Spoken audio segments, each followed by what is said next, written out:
Here at Paddy Power, we're the home of the Money Back Special, with some incredible offers every single week. Check out the website or app today. Terms and conditions apply. 18 plus, begambleaware.org. Hello and welcome to this Friday Tipping Postcast. I'm Maddie Plell, joined in the studio by just Paul Keeley on your Larry Today Keels, but we have got David Jennings and Niall O'Reilly from Paddy Power on the line as well. Now Keels, you said to me you fancy absolutely loads this weekend, so I'm looking forward to this one. Yeah, scary really. I love this time of year where you get the mixture of the flat and the jumps, good quality racing both sides, and I end up looking, spending ages looking at the racing and think, oh yeah, that'll win, and next thing you know I've got a Goliath in the makings, but none of them, I've never actually had a Goliath up, otherwise I wouldn't be here doing it, would I? But we'll have a go. We will have a go. DJ, how are you? How are things? Great. I'm on a similar theme to Paul. All the horses I've been waiting on for so long seem to be running this weekend, so it'll either go one way or the other. And I love that it was mentioned beforehand that this is the anniversary of the infamous Dan's Dream bet last year, so that was good fun. That was unbelievable. In my defence, at the time, I was back in a 1-66 shop because I think the horse was 40-1 at the time, Paul. It was, yes. It was 40-1 at the time, yeah. It was a great guess, wasn't it? Went off tens, came through to win, won quite well, never won another race again. I did really well. Yeah. Okay. Yeah. Stayed loyal to you for that day, no? Mr. Shannon has another one in that race, but I can't see that one winning somehow. Yeah, he does. He does indeed. We'll come to that. Yeah, and as I say, Niall's with us too. So we'll get cracking before too long. We'll start off with air with the jumps. 125 is the Scotty Brand Handicap Chaser listed race. This looks really competitive, Niall. Azuri is our 3-1 favourite. Magic Saint is 11-2. Forest Bean 8-1. Duke of Navan 8-1. St Leo 8-1. Lillington 8-1 and 12-1 bar. Keels, take it away. Yeah, I suppose dull start really, because I have a feeling this isn't going to be that competitive at all. I think Azuri could be absolutely thrown in. I think he's, I think he was probably laid out for the red run, but the ground went soft, so they pulled him out. He's had a wind up. He won at this meeting last year by 15 lengths off a mark of 123. Went back to Ireland. He's done a bit of toing and throwing for Dan Skelton's. Went back to Ireland. And won again off a mark of 100, won by 10 lengths off a mark of 130, won in a good race at Killarney. He went up to 144. He's had 3 bad runs for Skelton since. And the handicap, I mean, sometimes, you can run 5-6 bad runs and get dropped 3 or 4 pounds, but in 3 runs he's been dropped 12. Comes back after a wind up. Dan Skelton, when he lays one out, he really lays one out. And this one has been very, very well backed. And I think if he returns to last year's form, he'll win. Yeah, you've rubbished my competitive intro there, saying it's not going to be at all. DJ, do you like Azuri?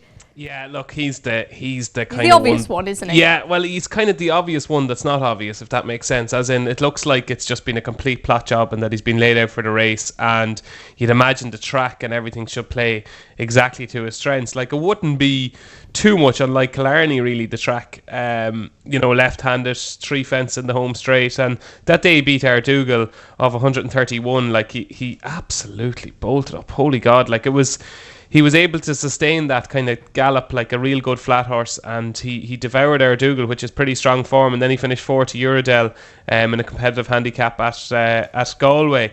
And he kicked on early there. He led into the home straight. He has got like the class to be a good bit better than 132, which is kind of disappointing for me, because obviously I was waiting for so long for Forrest Behan to run in the Red Rum at Aintree. Then the rain came and he was taken out. Look, I still think he's definitely going to finish in the first 3 here, Forrest Behan, but whether he can give Azuri a stone and a half for a horse that looks like it's been laid out for a race that's had a wind up, I'm not quite sure he can.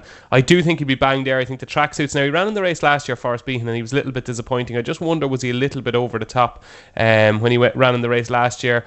I do think he's certainly capable of being competitive off his mark.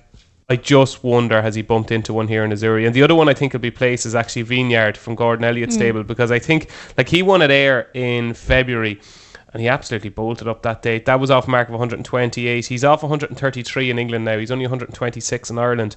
But the track and the way the races ran will actually really suit him. So I actually think I have the trifecta.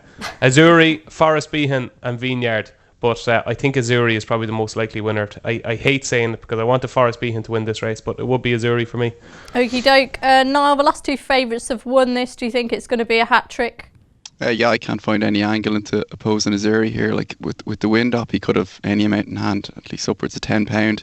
The ground is ideal for him. He jumps well when he's on song, and I'm not saying they'll be messing around with him, but he's obviously had three disappointing runs and got dropped a lot. They had one run at Wetherby yesterday called Solo Saxophone, who had dropped a similar amount in the handicap. That was one of the easiest winners I've ever seen. So yeah, they can obviously do it. I was disappointed with Magic Saint at Cheltenham last time. He looks to me in danger, but I couldn't back him here. So yeah, Azuri for me.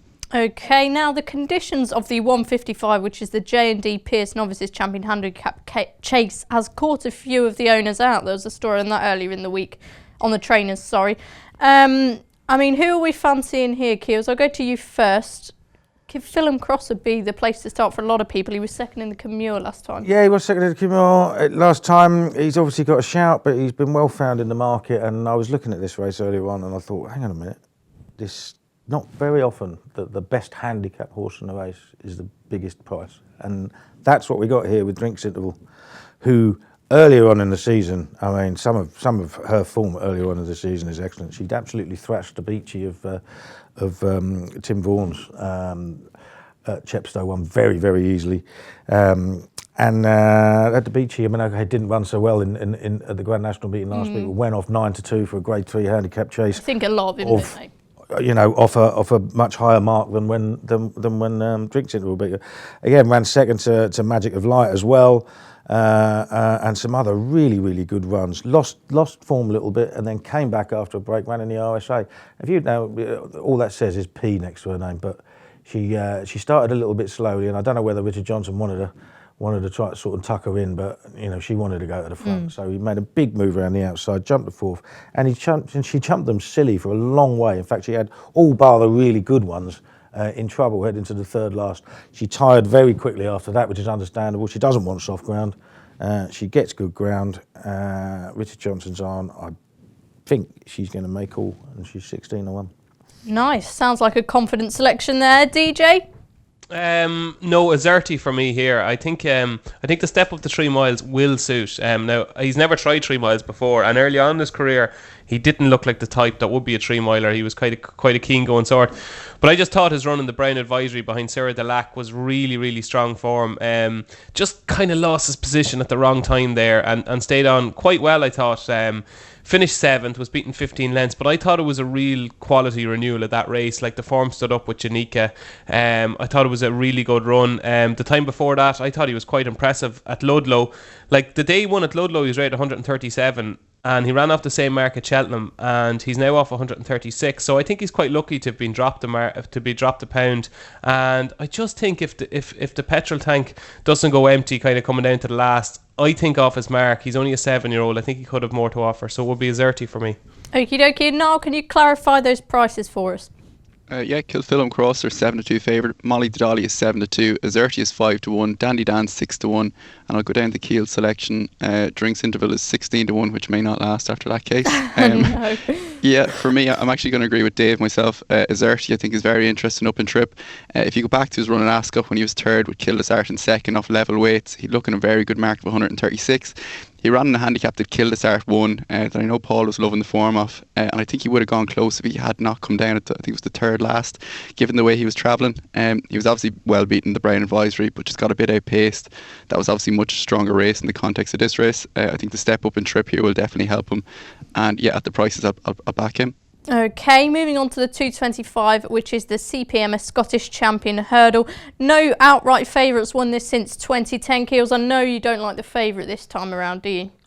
No, I can't really understand why Newbury Negro is favourite. It's been smashed up, been smashed across the board. It's got beat in an average race at Newbury last time and hasn't done, that much. I don't get it. There were far better horses in the race than him, even at the weights, I think. And I'm going to go with the wheel class angle and the top weight Verdana Blue. I was dead keen on backing her to beat Bouverdare and Super Sunday and the likes at Aintree last week, but obviously the rain came and she can't act on soft ground at all. She gets her ground. Interested, Nicky Henderson put a £7 claimer on Conor Brace. He's okay. It's just a case of sit out the back and see whether she can make the ground up. But I think she's very talented and effectively running off a mark in the high 140s with the £7 coming off. I think she'll take a lot of beating. Yeah, and Nicky Henson's got a few in here. Mr. Fisher and Brain Power, horses like that. Just go through the betting, please, Niall. Yeah, Nuba Negras are 7-2 favourite. Verdana Blues 5-1. Mr. Fisher 11-2. Radichin 7-1. Leon Cavallo 15-2. Malaya 8-1 and 10-1 bar. And what do you make of it now? Yeah, I think this is fairly straightforward personally. Mr. Fisher just looks really well handicapped to me. Now, I didn't fancy him that much at Cheltenham, and I went off him a little bit more when the rain arrived. I just didn't think the track was going to suit him. I think this is much more suitable on ground he wants, on a speed track, and it's going to take a very well handicapped horse to beat him off 145 here. And I'm not sure there is one. He beat Bright Approach easily at Haydock, giving him £3. That horse is now rated 148 after finishing third in the Ballymore. So on that alone, he'd look well treated of 145. Yeah, I think he'll take a huge amount of beating here. Could be one of the bets of the weekend. Yeah, I remember that Nicky ran Claiming Taken Forgan in this last year, didn't he? I was really keen on that, and I was cursing my luck when he didn't win. DJ. Sure, look, Maddie, my thunder's been stolen here. I was all over Mr. Fisher for the Supreme, and I was devastated when the rain came. I just thought, I know he beat Bright Forecast at Haydock, but it was actually the run at Kempton prior to that when he beat Rouge Vif, who did nothing to crab the form at all. I thought he ran really well at Aintree Rouge Vif behind Felix Auger. Like that form, beating Rouge Vif, beating Thomas Darby, the big bite was in there, did Delivier too. I've said all season I thought that was a really strong novice hurdle. Now he was getting a little bit away from them, but he made bits of them on a flat track, and it was the same again at Haydock. And I watched the race back at Cheltenham again because I was bitterly disappointed, because I told everybody this is going to get your Cheltenham Festival off to a cracking start. I couldn't see him finishing out. I backed him as well, guilty. Yeah, I couldn't see him finishing out the first four, and I've watched, as I've said already, I've watched the replays from Cheltenham. I'd say I've watched him maybe each race 10 times since, and I can't really figure out what happened to Mr. Fisher, because he actually jumped quite well, and from the top of the hill to the bottom of the hill, he just completely seemed to lose everything, and I don't really know why. He actually didn't have that hard of a race, because I thought James Bowen accepted the situation fairly early. He's rated 145. I thought potentially going forward this was a high 150s horse, and I thought he jumped perfectly well at speed in the Supreme, so I think he's going to be very hard to beat. The one horse is probably overpriced, but sure, look, he's a horrible horse. But Brain Power, he's been dropped. I know Robbie's keen on Brain Power on Monday. Yeah, he's been dropped £5 for the run at Cheltenham when he ran no race. He was beaten after. After Apple's Jade, he was the next horse beaten. There are some pieces of form which suggest that he is by far the best handicapped horse in a race off a mark of 153. It's not very often you get dropped £5 after a race. He's got dropped £5. The time before that, he beat Silver Streak convincingly at Cheltenham. He's just the type of horse that'll pop up almost when you least expect him. He's the type of horse that will pop up when, everybody is saying he's finished, the season is over for him, he's been disappointing, they're calling him every name under the sun, and just with cheek pieces on, back on decent ground, drop £5 in a weaker race, he could just be one at a big price that's worth putting a few quid on. But Mr. Fisher would be my first choice. Yeah, I think plenty of people would be fancying Mr. Fisher. I certainly am after those selections. We'll move on to the 3 o'clock now, which is the Jordan Electrics Limited Future Champion Novices Chase. What do we make of this one, Keel? It was a bit of a funny race, I think. Secret Investor, he's sort of had his problems, but he's good on his day. Yeah, he's good on his day, but is he one to trust at a short price? Not convinced that he is. No. I mean, he's one of those that you can see winning. And my Ballywood issue, he's taken really well at fences, but he didn't look like he stayed 2.5 mile over hurdles at Sandown in November. And I just wonder whether he will. Obviously, that was on heavy ground. This is a lot better ground, but he's going up in trips. So they're two, relatively short. And I look at Castafiore and what she was doing earlier in the season on decent ground over this sort of trip. I can't quite understand why she didn't make the run. If they wanted to run her in the JLT rather than the handicap, why she didn't make the running. I think she should have done. She should have been right up there, and I think she probably will be this time. And I think if she gets into a rhythm in front, she could get them all in trouble. She's one of those horses that's always bound to be underestimated, isn't she? Everyone thought her first. Yeah, she's a little bit up against it because she's got a £5 penalty, which means she only gets £2 from the Geldings. So she's a little bit up against it on the figures. But I think if she gets into a nice rhythm, she might go well. Yeah. Okay. Now, what price can we get about Castafiore and the rest? She's 6-1. Secret Investor is 9-4. Ballywood 5-2. Lockdark Spirit 7-1. Louis Vac Pooch 8-1. Monbeg Legend 8-1, and Cool Mix is 14-1. Yeah, this isn't a race I'd be having a bet on myself. I'd probably just about side with Ballywood, just because Castafiore has that penalty.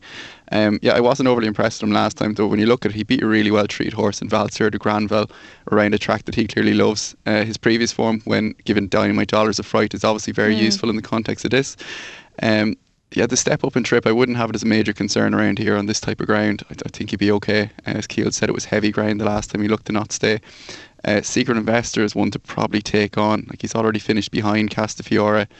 Yeah, he's just not the most solid type to be taking a short price bet for me. I'll side with Ballywood. He seems to jump very well when he's right, but when he's wrong, it only takes one to knock him out of that rhythm. DJ, you taking on Secret Investor? No, I fancy him. I'm devastated. I was hoping to be a strong vote from the two lads, but I just thought he looked a different horse last time at Wincanton. I thought his jumping was much better. He made one mistake. It was actually at the water. And I just loved the way he was ridden that day, because I think they've realised now he's not a speed horse and he's a stayer. And they gradually increased the tempo that day and got Jenkins in trouble from some way out.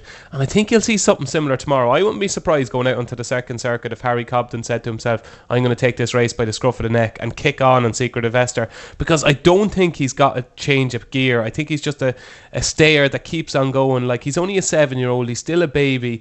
I just think he's better than these, and long term I think he'll prove himself to be better than them. And I think if he is given an aggressive ride, I think, turn into the home straight, he could have pinched a couple of lengths of a lead, and I think he'll win. I'd be pretty sweet on Secret Investor. Okay, some nice tactical analysis there. Moving on to the big one then, the 3:35 Coral Scottish Grand National Handicap Chase, Grade 3. Vintage Clouds, he's been well supported since he came to grief at the very first fence at Aintree. Niall, what have the other movers been in the market? So we're six places in this race, which you'll probably need. Vintage Clouds are 7-1 favourite. He's been well supported. Beware the Bears, 9-1. Dingo Dollar, 10-1. Crossview Bay, who's been very well supported, is 10-1. Big River, 10-1. Cross Park, 12-1, and 14-1 Bar. And I love a big price Paul Keeley selection, and that's what you're hopefully going to give us. I wouldn't say massive. I mean, I've sort of cocked this race up a little bit. I mean, if I had looked closely at the conditions of that novice handicap chase earlier on the card, then I'd have been all over Cloth Cap, because he was never going to be qualified for it. In fact, he wouldn't have been qualified for it on the old system. And I don't know whether that was in there as a smoke scheme, but he was a bigger price and he's a shorter price now. His only other entry other than the Scottish National is the Irish National, trained by John Joe O'Neill. Now, he's only won 3 times over fences, but he jumps really well, he stays really well, and John Joe's a master at winning these big races with horses that are very lightly raced.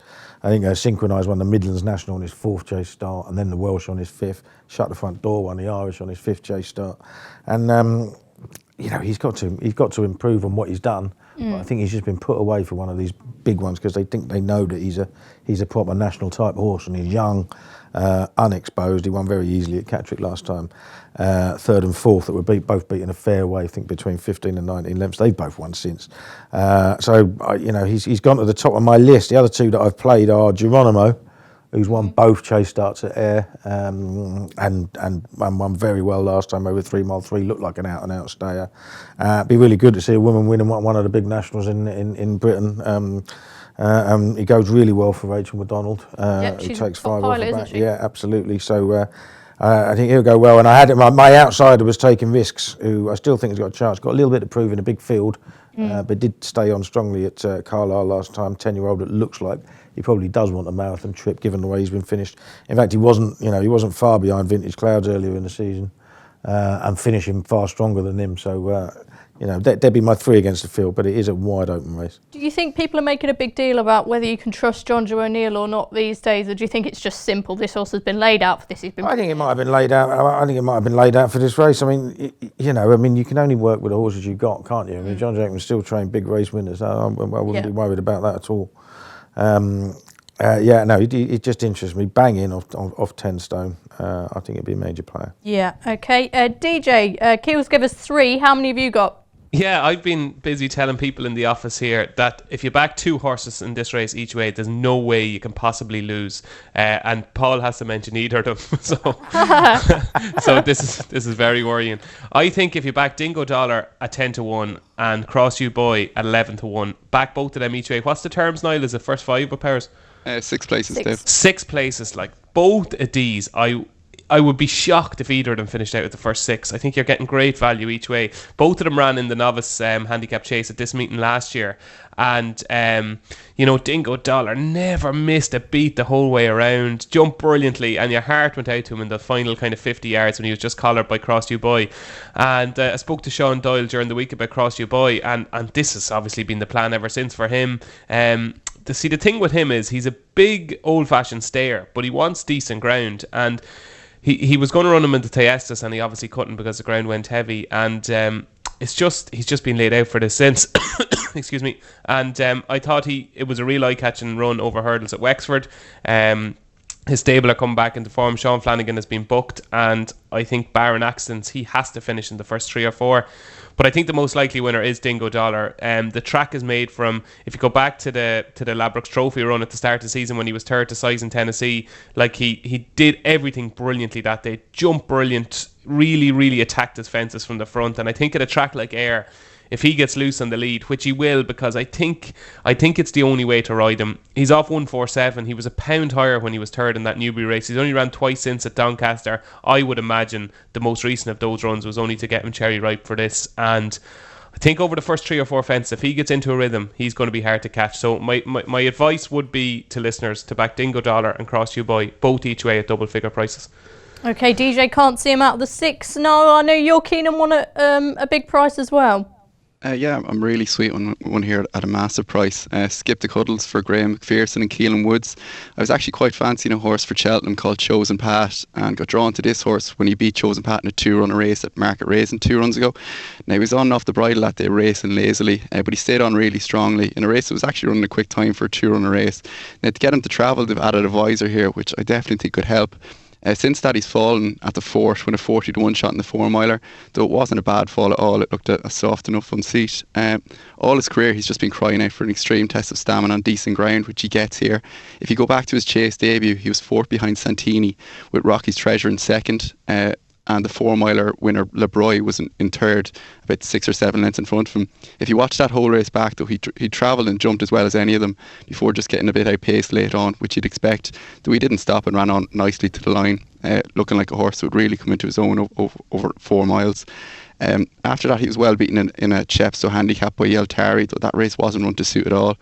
But like if you go back to his novice hurdles days, he was 8 of 15 in the Ballymore one by Willoughby Court, finishing round horses like Kemboy. Over a trip that was again on the short side. It all makes him look like he's well handicapped off a mark of 140. He's not overly straightforward, like I said, but the visor should help. So yeah, very keen on this. Think he's worth a good each way bet. What a persuasive argument. He is a bit iffy, isn't he, Skip the Cuddles, but he's clearly got ability. We're going to take a break now, but as Keel said, the great thing about this time of year is we've got the flat as well as the jumps, and we'll be looking at Newbury just after this. So, does an each way bet mean that my horse has to do part of the race in reverse?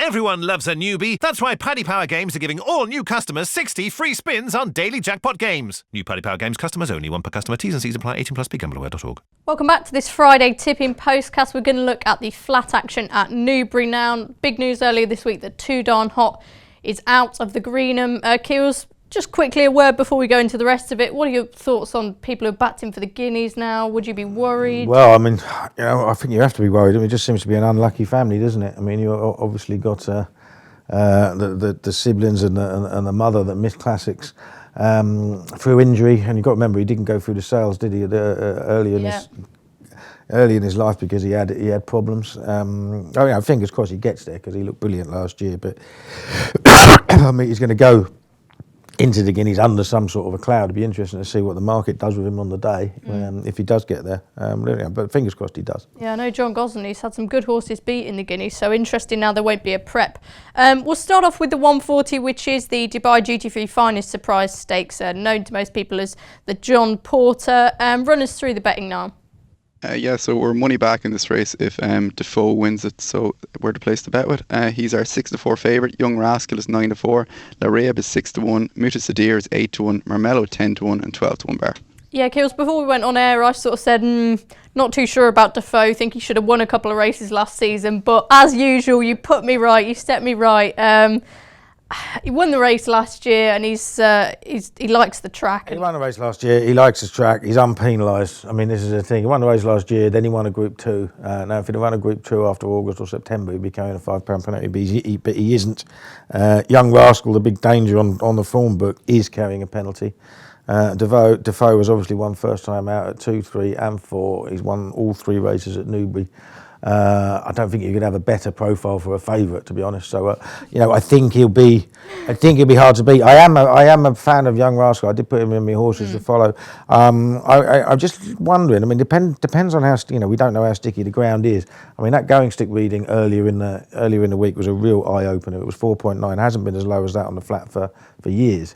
Despite the fact that we've had the driest winter ever, and I can't quite work that out now. It's dried out a little bit, but it's still soft, good to soft in places, and it might be sticky. And Young Rascal went to win his race last year in the the St Simon at the end of the season, and ended up dead heating because he stopped. And I think it might be right at the end of his stamina limit if the ground is really tacky. So that would worry me, and he's got to give £3. So I think first time up. You've got to side with the Fav Defoe. I have a feeling that Proschima at a massive price will run a big race because he tends to go well on soft ground and early in the season.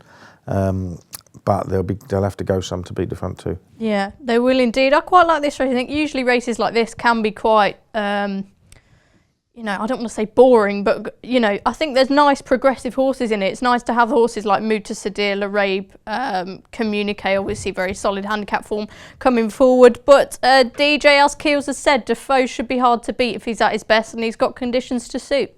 Yeah, I think he should be odds on, Maddie. I do. I think on this ground, at this track, over this trip, Roger Varian's team are in great form. He's had 3 winners, I think, in the last 10 days. He is in great form, isn't he? I can't find a single negative. I really can't. And I can't understand why he's still 6-4. The vibes seem to be very good from the stable. If you go back to the race last year, he came into the race, I suppose, on the back of a pretty disappointing run in the Ledger. He was only 6-1 for that. He only beat 1 horse home behind Capri. But since then, if you take out his run in the Arc behind Enable, he's a rock solid 117 Virgin on a kind of 120 horse, and these are his terms and conditions. This is his bread and butter. Soft ground Newbury, 1.5 miles, and I think 6-4 is a great price. Yeah, throughout this postcast it's straight away I'm backtracking on what I've said. Niall, that price is obviously going to collapse now if Keels and DJ both get on.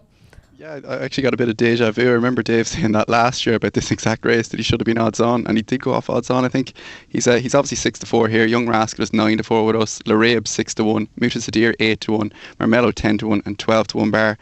I actually don't have too much between Defoe and Young Rascal. So purely from a price perspective, I'd be taking the 3-1 Young Rascal myself. He was slightly disappointing when last seen, so perhaps it wasn't the greatest ride. I know Paul is making a case for stamina running out, but yeah, I just didn't think it was a brilliant ride. He just looks the type that will improve a lot as a 4-year-old, having not had much racing. And while I think Defoe was very good, I do think he's very beatable. So yeah, I'll go with Young Rascal. Yeah, I was a big Young Rascal fan. A Derby prospect last year, and they seem to be happy going down the staying route with him. We'll move on to the 210, which is the Dubai GT3 Stakes, the Fred Darling. It's a Group 3 Guineas prep. It's going to be for a lot of these fillies in here. Just take us through the betting now. Dancing Vega, I think she's now favourite, isn't she? Yeah, she's our 3-1 favourite. So Perfect is 100-30. Dandu 5-1. Muchly 8-1. Star Terms 8-1. Your Time is now 12-1 and 14-1 Bar. Yeah, it's always good when Paul Keeley agrees with your thoughts. And I asked you, do you think Dancing Vega wins? Because I'm on for the Guineas. I'm hoping, and you said, yeah, you think so. Yeah, well, it's one of these. It's funny for me because you've got 2 horses ahead of the market where bookmakers can barely split, and one of them's got the best form in the race. With Group 1 form, and the other's a once race maiden winner, and I would normally be the one that would oppose the once race maiden winner, but there were reasons not to. Quite simply, Ralph Beckett has got a cracking record in the race. He's won it 4 times since 2005. That record reads even better when you realise he's only had 6 runners. One of them was pulled up. Because it was awkward out the stalls, rider lost irons and it hung all over the place. The other one that got beat was actually third to one of Beckett's winners. So I mean, he's got a record of horses running really, really well in the race. Now, So Perfect of Aidan O'Brien's She ran in the Breeders' Cup Juvenile Turf Sprint last year. She's bred to be a sprinter. Whether she, daddy, isn't she? Yeah, and I think the dam one was a 4.5 furlong winner. And whether she's going to be tacky ground 7 furlongs, and then have a look at Aidan O'Brien's record in Britain in April. 3 winners from 53 runners since 2006. It's not the time to back an Aidan O'Brien horse. If she was one of his serious 1,000 guineas contenders, she wouldn't be running in Britain now. Mm-hmm. And what do you make about this race as a guineas prep? Do you like horses to have a prep before the 1,000? I'm neither here nor there, to be honest. Okay. I mean, I don't think I don't think this race has a particularly good record recently. I mean, it seems to be sort of de rigueur these days to go straight there to win a lot of them, doesn't it? Because they're going to have long seasons, and most of the big trainers have got facilities where they don't need to run them. But we'll wait and see. But Dancing Vega, she just looked really, really good at Doncaster as well. Let's talk about her actual form. She was running a maiden. It was only a maiden, but she absolutely cruised. Despite tugging, it was at a mile. She tugged pretty hard. She cruised. She quick and clear. And the horse, the filly that came through to finish second, well beaten second, won a listed race at Newmarket on the next start. So I mean, there's a fair bit of substance to the form as well. And I'd imagine that Dancing Vega was pretty good, and that was on good soft ground as well, so I think that'll suit. Yeah, by Lope de Vega, a lot of them like the bit of cut in the ground, don't they? DJ, who do you think wins the Fred Darling?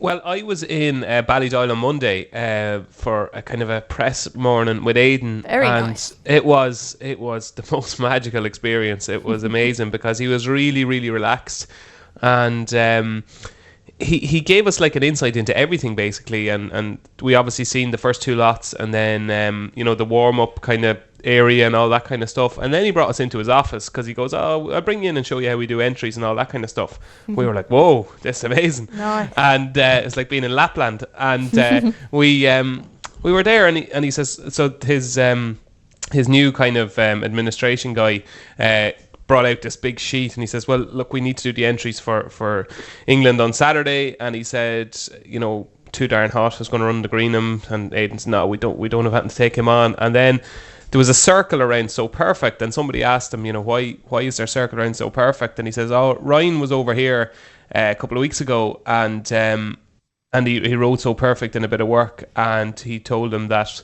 this is the race she needs to go for, that she's obviously pretty far forward, and it's interesting to see that she does turn up. And then I went into her form, and I seen last season she won. Scatter, didn't she? Yeah, she did. She beat Skitter Scatter at the Curragh, but when she won her 2-year-old maiden at Navan in April, she won at a time when none of Aidan's 2-year-olds were winning, and none of them were running well, and she won on yielding to soft ground at Navan that day. And it just made me think, with the ground the way it is at Newbury, and the fact that she obviously, goes quite well fresh. Obviously, it's a different kettle of fish from 3-year-old to 2. But she's got the strongest form in the race. She's beaten Skitter Scatter, and she sets the benchmark, I think, in this race. And then another interesting insight from Aidan was, he said none of his horses were working on grass last season, because it went from heavy to hard in the blink of an eye. So he couldn't work them on grass at all from January to December.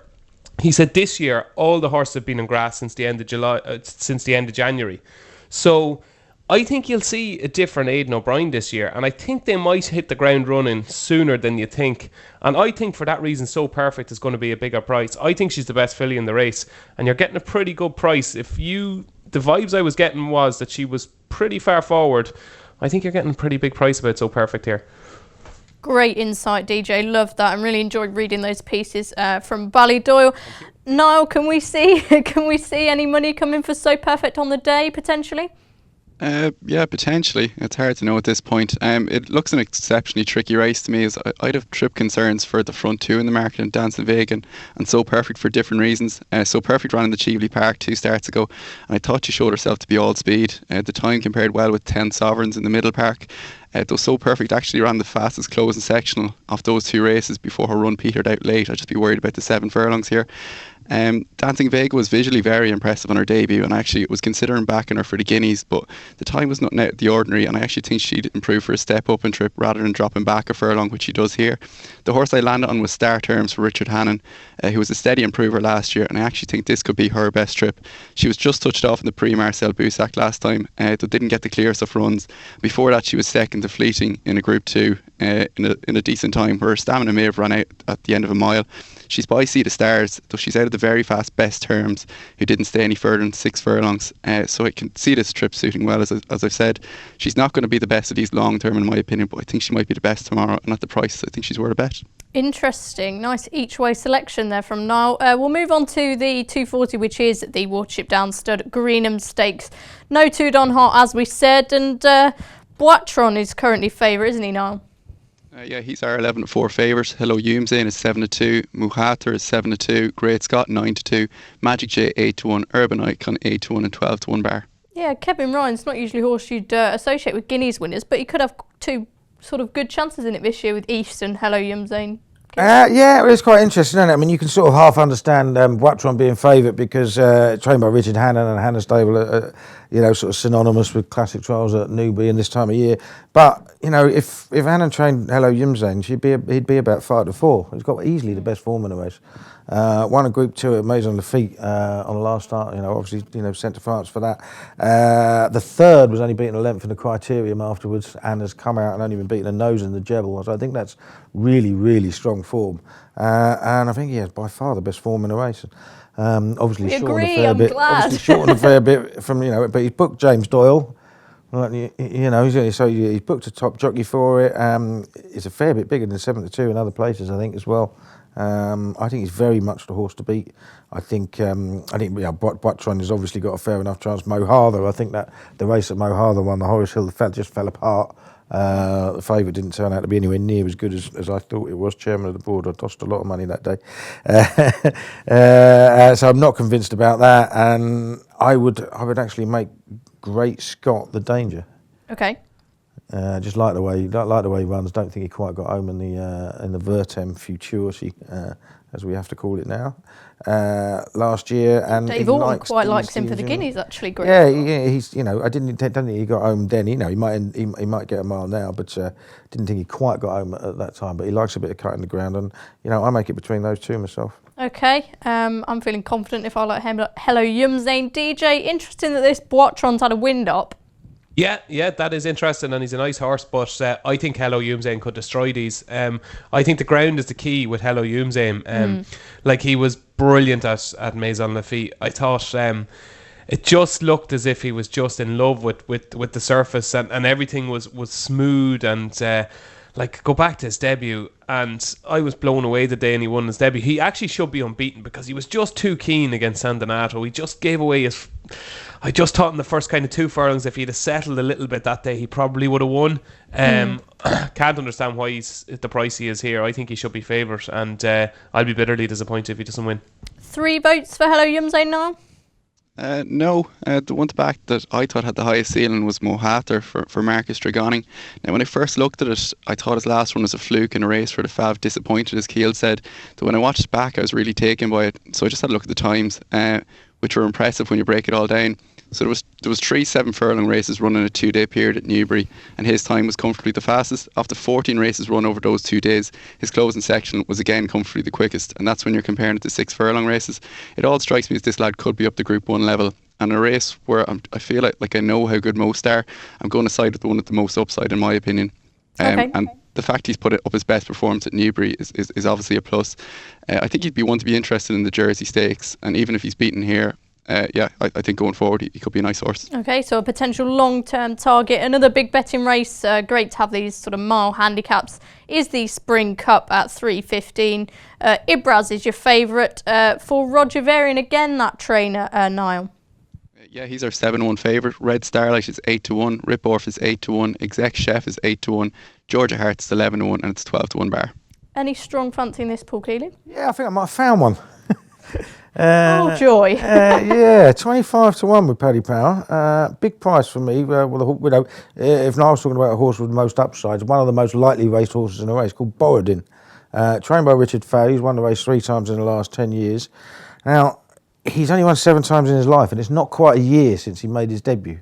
So there's got to be plenty of upside as far as potential is concerned, and he improved almost with every single run. He beat 2 starts ago, his penultimate outing last year. He won at Thirsk over a mile on soft ground, beat Blue Mist. He's only £4 higher than when he beat Blue Mist. Blue Mist is up £9 now. If you put Blue Mist in this race off 91, he'd definitely be favourite. And next time he went to Ayr, and I don't know whether he was slightly over the top or they just wanted to go slowly because the ground was heavy, but he tugged and tugged and tugged for half a mile. And to still finish third on every ground after that, pulling away again from the fourth at the end, tells me that this is a very, very useful handicapper. And I think running off a mark of 91, I think he's going to have a terrific chance. If he's on the right side of the track, he's drawn 2. I think, from the front of the market, I obviously thought Petrus was really well handicapped in the spring mile at Doncaster last week. So Exec Chief, who will not have any problem with the ground at all, I think he'll go well. And I have a sneaky feeling that we're going to see, maybe not this week, but at some point in the season, we are going to see Carlberg's Radiance bounce back to form.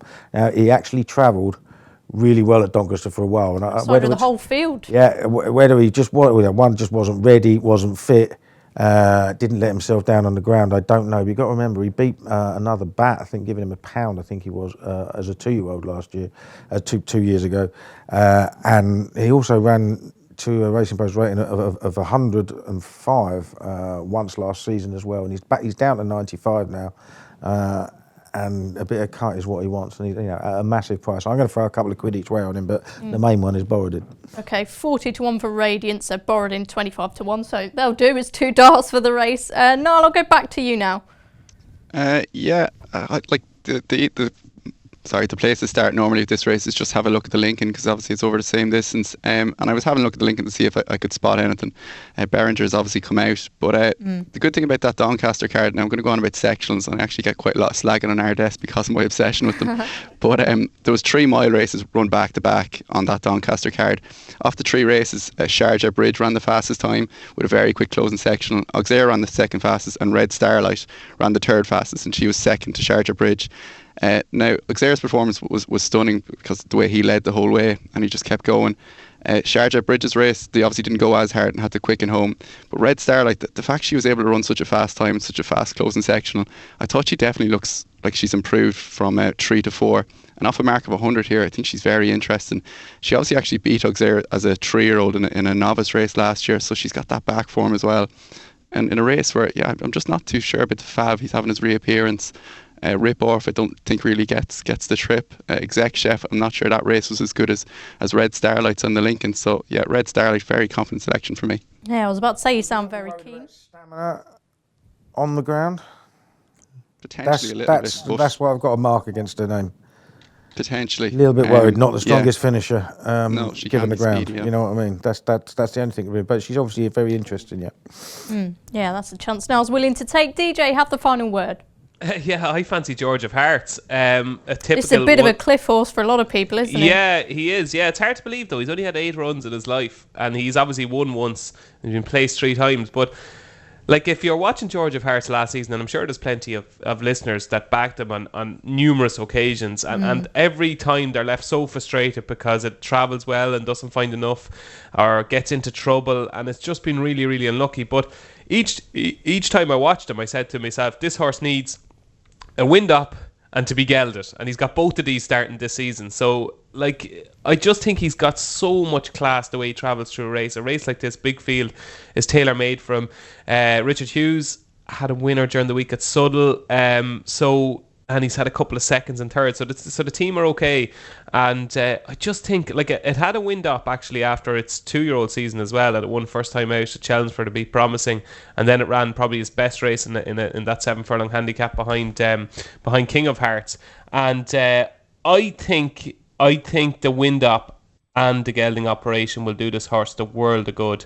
And I can just see him travelling so sweetly through this race. Like, I was convinced he was a group horse, and he's running off a mark of 91.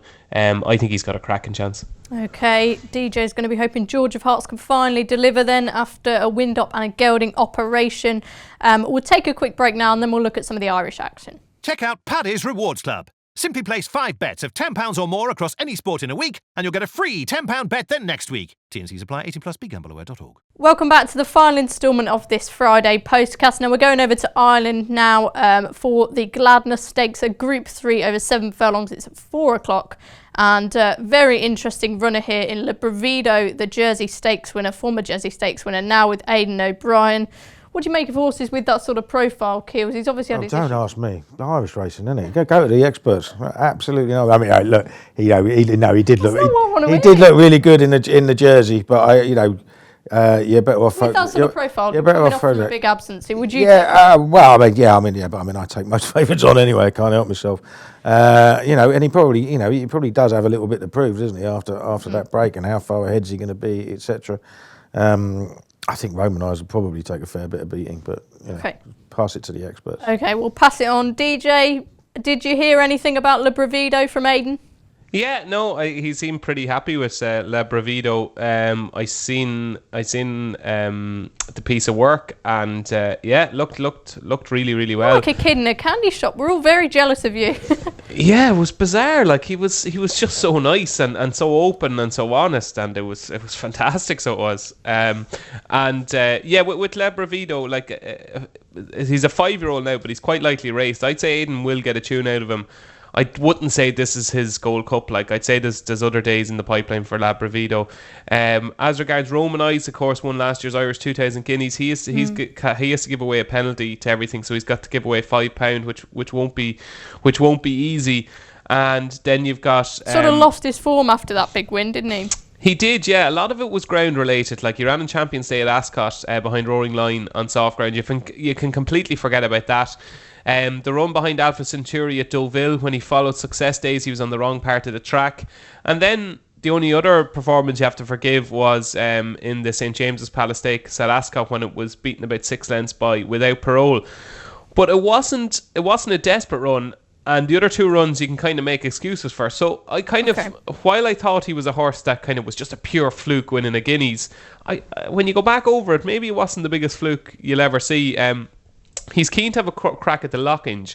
So instead of backing Romanised for this, I would advise people maybe to back Romanised for the Lockinge, because I could see him maybe finishing 2nd or 3rd here and running quite well, but not being able to give the penalty away. Who can you see winning here then? I think it's a very, very tricky race. The one I thought might be just worth chancing, just because this might be the day to catch him, will be Psychedelic Funk, who's rated 110, so obviously it's a little bit to find, but he won first time out at Naas last season in this race. So I just wonder, is now the time to catch him? He only had 2 runs last season. He was quite lightly raced.